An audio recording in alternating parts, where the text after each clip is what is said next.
ஆசிரா நோன்பு பத்தி பார்ப்போமா? இந்த நோன்பு நமக்கு கட்டாய கடமை கிடையாது. வக்கியும் செய்யலாம், விடவும் செய்யலான்ட்டு நபிகள் நாயகம் ஸல்லல்லாஹு அலைஹி வஸல்லம் சொல்லியிருக்காங்க. இதை நம்ம விட்டுடக் கூடாதுன்ட்டு அதுக்கான நன்மையை முஹம்மது நபி ஸல்லல்லாஹு அலைஹி வஸல்லம் அவங்க சொல்றாங்க.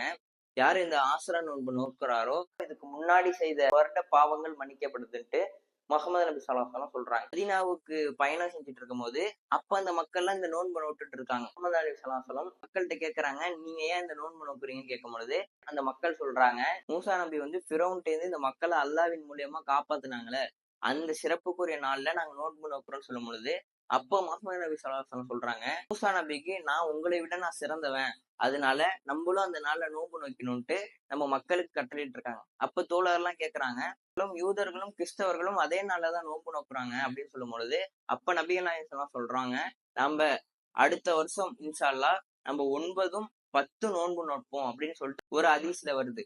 இன்னொன்னு ஹதீஸ்ல எப்படி வருதுன்னா, நான் அடுத்த வருடம் உயிரோட இருந்தேன்னா 9ஐயும் நோட்பேன் 10ஐயும் நோட்பேன் அப்படின்னு சொல்லிட்டு முஹம்மது நபி ஸல்லல்லாஹு அலைஹி வஸல்லம் நம்ம கட்டளையிட்டு இருக்காங்க. அப்ப நபிகள் நாயகம் சொன்னதுபடி நம்ம 9ம் நோன்பு நோக்கணும், 10ஐயும் இந்த நோன்பு நோக்கணும். இந்த நோன்பு நபிகள் நாயகம் ஸல்லல்லாஹு அலைஹி வஸல்லம் மாதத்திலே சிறந்த மாதமாக ரமலான் மாதத்தை சொல்றாங்க. அதே போல நாட்கள்லயே சிறந்த நாட்கள் இந்த மொஹர்ரம் உடைய நாள் அப்படின்னு சொல்லிட்டு முஹம்மது நபி ஸல்லல்லாஹு அலைஹி வஸல்லம் நமக்கு சொல்றாங்க.